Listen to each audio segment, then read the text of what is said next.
restructuration de la dette lan la mën a jur mooy daanaka réew mi waxuma souveraineté mais ñun ñi nga xam ne ñoo fal président bi fal un gouvernement dootul def lu ko neex ay recrutement wu enseignant ak ay recrutement wu fajkat ak ay yokki salaire ak ay nangam ak nangam ak nangam yooyu moom dañ koy tegandi ba defar l'économie sénégalaise ba les signaux nekkaat au vert comme on disait et là en 2012 quand Abdoulaye Wade était président de la République du Sénégal ñëpp ngi fàttaliku que ne bari na yuñ ko teg yu mel noonu da ko lànk ba tëdd ca naaj ba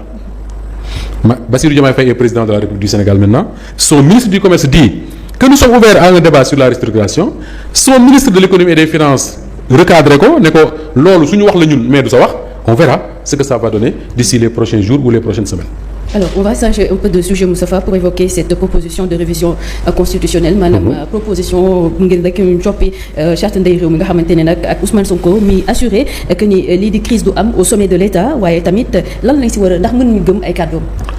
waaw Ousmane Sonko de démb assemblée nationale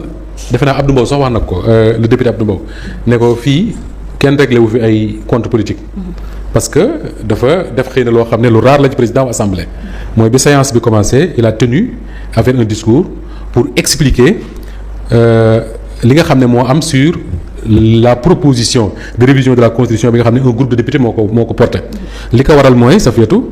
dafa am dans la presse sénégalaise am na sax ku ko bind ci jegeñaaleel président bi que ni dañuy teg une pression sur le président de la République ba pare ne dañu jox ultimatum le président de la République su fekkee ne assemblée nationale dafa def loolu mais c'est la meilleure façon d'ouvrir la porte à une crise et je crois que loolu moo expliquer le fait que Ousmane Sonko a tenu à dire il n'y a pas de crise du tout loolu la wax en tout cas le président de la République kenn joxu ko benn assemblée joxu ko benn ultimatum maanaam assemblée fixé wu ko bés ne ko bés sàngam di nga wax mbaa nga def wala ñun ñu wax mbaa ñu def et man le fait d'entendre ça je me dis que c'est rassurant parce que ça fait dialogue échange entre les institutions moo gën fuuf confrontation entre les institutions li tax ma koy wax mooy fi réew mi toll suñu institutions yi ñu am ni mu bindoo moo tax dañu mas a am une assemblée nationale boo xam ne dafay bindoo noo xam ne moom ak président de la république amul benn risque confrontation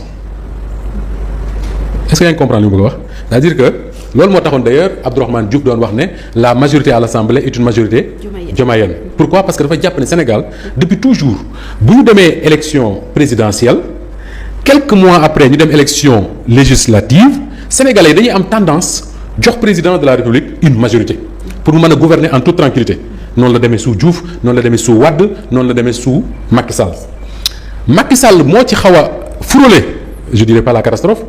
mais frôler quelque chose comme ça en 2022 bi Yewwi Askan Wi demee élection présidentielle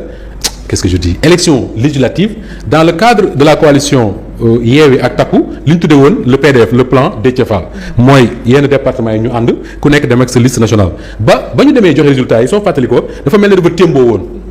83 84. waaw daanaka 83 la woon. non ak 83 mu am un non inscrit. mu am Pape Diop ak Bokk Gis Gis ñoo amul benn député. Moussa Diakhaté. Pape Diop la woon déjà après mu jox ko Moussa Diakhaté. yaa ngi dégg bi loolu amee Macky Sall xamoon na ne su fekkee ne dañu bàyyi les choses en l'état maanaam ni mu mel Aminata Touré député la woon à l'époque si jamais Aminata Touré vote contre la majorité Benno parce que moom moo jiite woon seeni liste ba ñu am 80 députés xam nga 83 députés 80 députés je ne sais plus 83 82 cette majorité là bu ci Aminata Touré génnee nekkatul majorité waa APR def la leen neex ba génne ko fa moom Aminata Touré loolu doy leen ñu dem seeti Pape Diop ak Convergence Bokk Gis-Gis jël leen ne leen ciix dugal leen seen majorité ak le député Moussa Diakhaté ce qui avait permis à Macky Sall de garder un peu une stabilité à l'Assemblée nationale même si ci yu bëree da doon am jafe-jafe parce que il faut nga waxtaan ak l'opposition mais loolu exception la woon bii nga xam ne moo am léegi nag mooy exception bi gën a magati pourquoi dañu dem élection présidentielle avec un président boo xam ne bokkul ak Macky Sall bokkul ak Wade bokkul ak Diouf bon disons Macky Sall ak Wade parce que Diouf bi muy nekk président au Sénégal article 35 xaw ma lañ ko fi tege affaire mais Macky Sall il a gagné une élection Wade il a gagné une élection li tax Macky Sall ak Wade mooy ñoom dañoo porter un projet de société créer seen parti dem ci Sénégalais yi di wuti parti bu tudd PDS Macky Ablaye Wade moom ko jiite ko Ablaye Wade nekk président parti boobu dem wutali ko majorité soo fàttali ko d'ailleurs élection législative 2001 dañoo jëloon photo Ablaye Wade def ko ci bulletin yi ak ci affiche yi conseil constitutionnel ne président de la république kenn du def affiche am wala photoom ci ay élections législatives ñu dindi ko def ci takkandeeru Ablaye Wade nga xam ne boo ko gisee di nga xam ne lii moom Ablaye Wade la mais takkandeer lañ ko def pour wax la ne dañ doon wuti majorité pour Abdoulaye Wade son parti moo ko doon wuti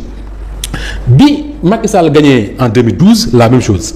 en 2024 bi Bassirou Diomaye Faye gagné élection présidentielle la différence mi ngi commencé ci le fait que Bassirou Diomaye Faye n'est pas président de parti jiitewul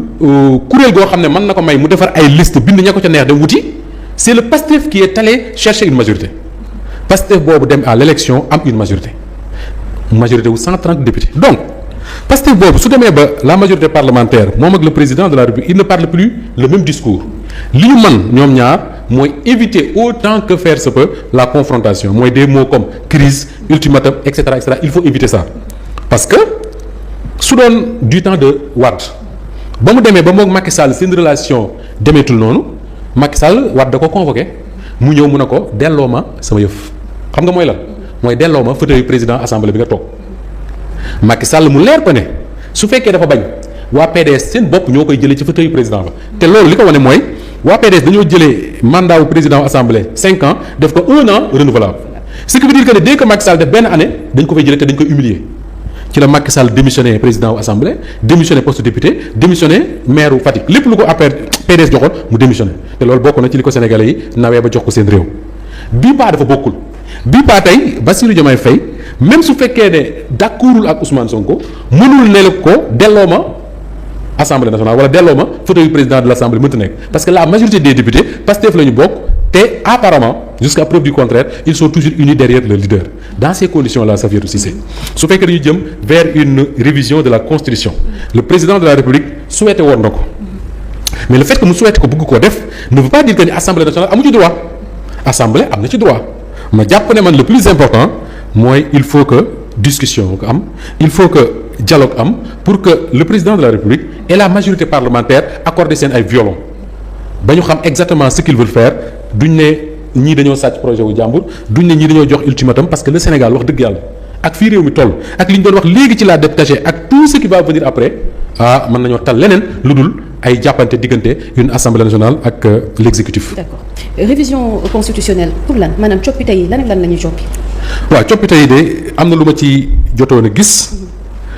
ci li nga xam ne moom la ñu wane dans la presse te les services de l'Assemblée nationale ñoo ko waneel seen bopp su fekkee mën nañ ko seet léegi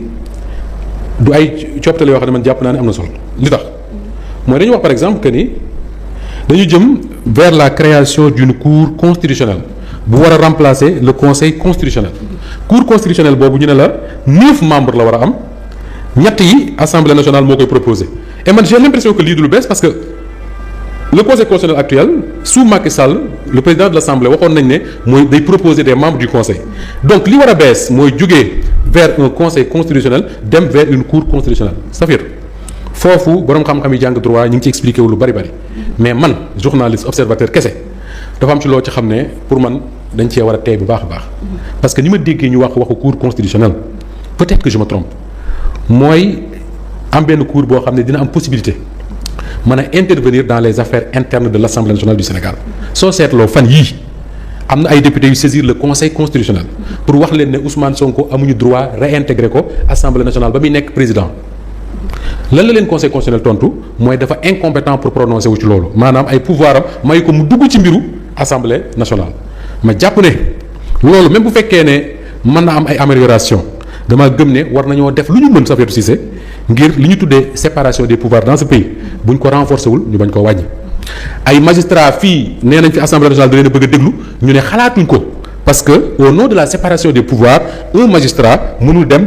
ay député ko déglu parce que pouvoir législatif la jotewul ak le pouvoir judiciaire dara ñu mën leen koo nangul mais de la même manière war nañoo fexe ba autant on peut améliorer fonctionnement wu assemblée pour mu gën a conforme ci yenn textes yooyu mais autant je pense qu'il faut éviter de donner aux magistrats le pouvoir d'intervenir dans les affaires internes de l'assemblée nu mu leen neex beneen bi ñu ne exception d'inconstitutionnalité maanaam citoyens yi mën nañoo saisir assemblée nationale mën nañoo saisir la cour constitutionnelle ci ay questions yu mel noonu fin du président chef de parti loolu lu am solo la xam nga parce que Sénégal yàgg nañoo wax ne bokk na ci suñu ay jafe-jafe mooy suñu président yi dañuy jiite ay parti souvent bu ñu nekkee ci opposition dañ naan ñaar la ñuy boole mooy bis bu ñu nekkee président dootuñu jiite parti souvent dañ koy wax beneen bi ñuy wax souvent mooy bis bu ñu jiitee nekkee parti le ministre de l'intérieur dootul bokk ci parti politique bis bu ñu nekkee président ñaar yi à chaque fois bu ñu faloo duñu ko respecté ti Macky Sall taxawoon na Sénégal ñëpp di ko dégg mu ne il n'est pas question Ousmane Ngom di organiser les élections au Sénégal il faut ñu wut une personnalité neutre fan lañ mujjee ba mu nekkee président Mbaye Ndiaye bu parteem la fal ministre de l'intérieur ministre de l'intérieur Aly Ngouille Ndiaye bokk ci parteem nekk def ministre de l'intérieur et pourtant il avait dit que ni Ousmane Ngom waru fee organiser ay élections Macky Sall bi mu nekkee président au Sénégal ñu ne ko na démissionner APR qu'est-ce qu'il a dit du ma ko def il a été honnête du ma ko def Bassirou Diomaye Faye nekk président d'ailleurs pour la petite histoire ñi ngi war a créer benn CENI xam naa dinañ ci dikkaat mais boo seetloo très souvent Sénégal alternance yi fi am yëpp c'est des ministres de l'intérieur yoo xam ne bokkuñu ci parti ñoo ko organisé y a eu général Lamine Cissé enfin des ministres des élections y a eu général Lamine Cissé ministre de l'intérieur maître d'œuvre des élections y a eu Cheikh Gueye directeur général des élections ensuite ñu def ko ministre des élections y a eu Makhtar Cissé en 2024 ak Macky Sall du noonu la de mais il faut ñu reconnaître une chose également mooy alternance yi am Sénégal yëpp y a eu de la violence avant ci àgg et loolu xaw ma xam une CENI mën na ko régler ou pas je n'en sais rien mais on aura l'occasion d'en reparler mais pour revenir au chef de parti Bassirou Diomaye Faye bu mu nekkee président moom du woon chef de parti kenn obligé wu ko mu démissionner mais def na dans l'esprit des textes de PASTEF tey bu Ousmane Sonko nekkoon président de la République il démissionne de son poste de président du PASTEF donc man je démissionne de mon poste de secrétaire général du PASTEF resté militant simple fan la ñu mujjee mooy tey le président de la République est le président d'une coalition le président de la République mi ngi jël signature am di nommer ay nit ci coalition léegi su fekkee ne loolu dañ ko institutionnaliser maanaam def ko mu leer ñu bind ko ci suñu ay constitution yeneen que ni kuñ fi fal président de la République mënoo koo boole ak nekk président wu parti mu régler le problème comme ça ñëpp xam ne foofu lañ ci am même si am na ñoo xam dañoo jàpp ne président mën na nekk président wu parti beneen bi ñu ne premier ministre bu ñu renforcer loolu président de la République waxoon na ko il faut renforcer les pouvoirs du premier ministre mais le président de la République a dit également que ni premier ministre Sénégal amul benn pouvoir lépp ci signature am la dépendre te wane na ko bis bu mu bëggee dàq Ousmane Sonko signature am la jël signé ko ñu daax ko mu dem la politique de la nation est définie en concertation avec le premier ministre loolu mooy renforcer justement le premier ministre Assemblée nationale pouvoir d'enquête et d'audition élargi peut entendre toute personne utile dans les commissions renforcer les pouvoirs de l'Assemblée nationale pour mu gën a mën a am ay pouvoirs d'enquête et d'audition ba pare ñu yokk ci ne élargir permettre à l'Assemblée mu mën a entendre bépp nit ci wàllu ay commission bépp nit nag ragal naa ne dañ cee xalaataale ni ñu koy waxee sax les magistrats parce que ba lañ ko bëggee def dañoo lànkoon am na yeneen yuñ ci mën a citer Safiatou Cissé mais ma dem directement rek ci li ñuy tuddee intérim présidentiel clarifié xam nga mooy lan mooy dañoo seetlu benn affaire mooy il faut ñu renforcer le rôle du président de l'Assemblée nationale en cas de vacance du pouvoir mooy tey jii nii on a un président de la République su fekkee ne dafa démissionné woon tey wala mu am empêchement boo xam ne moo tax mënatul continuer nekk président de la République du Sénégal ki koy remplacer mooy kan mooy le président de l'Assemblée nationale le président de l'Assemblée nationale bu ko remplacer pouvoir yooyu dañ koo limiter trop ñu ne il faut ñu renforcer ce pouvoir là pendant le temps de l'intérim mais beneen bi nga xam ne intéressé na ma trop mooy li ñu tuddee transition présidentielle encadrée pourquoi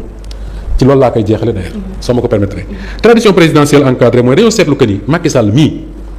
diggante bi mandaam jeexee ñu jëm élection présidentielle ak bi ko Bassirou Diomaye Faye di remplacer bari na fi ay contrat ay yeneen ak i marché yoo xam ne signé nañ ko fi joxe ko fi mu jural Sénégal jiyee ju bëree bëri ñu ne léegi dañoo bëgg a fexe ba limiter les grands contrats emprunt maanaam lépp yi ak concession entre l'élection et l'investiture maanaam bu ñu demee élection tey ba Sénégal yi voté ñu ne Safiatou Cissé lañ fal président de la République ñi ngi ko fal le 26 ou le 19 mars ñu ne le 2 avril lay prêter serment ñu ne diggante boobu dootuñu fi may président bi nga xam ne moo fi nekk en exercice parce que mandat day dem ba le 2 avril mais dootuñu ko fi may muy engagé Sénégal ci ay bor ak ay contrats yoo xam ne après daf ñëw te loolu député yi ko def fi ñu ko teg mooy Bassirou Diomaye Faye bi mu ñëwee palais il s'est rendu compte que ne diggante bi ñu ko falee ak bi Macky Sall di dem am na jéey yu bari yoo xam ne def nañ ko fi réew am na sax benn expression mu utilisé woon xaw ma ban contrat la woon mu ne il a dit à son prédécesseur boobu moom tegal ci suuf et yooyu je pense que on aura peut-être l'occasion d'y revenir dans les jours qui viennent Safiatou mais révision yooyu yu am solo la. Et cette éventuelle crise sociale on en parle ou pas? Oui li tax mooy crise sociale boobu li tax ma ragal ko mooy yaa ngi wax restructuration de la dette xam nga évoqué nañu ko fi sànq suñu ko defee ak la crise bi nga xam ne moo am dans le monde actuellement mën na am ay répercussions ci biir réew mi maanaam les prix mën na yokk mën na toucher les salaires mën na toucher leneen ak leneen pour le moment on ne sait pas beneen bi mooy ça me fait rire d'ailleurs parce que am na ñu naan le football c'est l'opium du peuple c'est-à-dire que quand on est en compétition sportive on oublie tous nos problèmes démb par exemple diggante minuit ba 2 heures du matin sénégalais yi amatuñu woon beneen problème bu dul seetaan football léegi su fekkee da nga jógee dans une coupe du monde ñëw fekk un pays difficile li fi war a am yëpp amu fi soo ci bëggee boole ay njëg yu yokk ak yeneen courant bi essence bi gasoil ak yooyu yëpp boole ko soo defu naak li mu lay jural mooy li ñu tuddee une crise sociale te texte bi nga xam ne moom la assemblée nationale naroon a voté démb ba la commission des lois retiré ko pour waxtaane waat ko texte boobu travailleurs yu bari d'accord uñ ci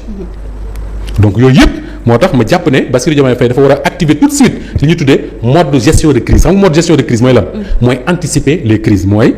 di waxtaan ak les travailleurs di waxtaan ak l'assemblée nationale di wax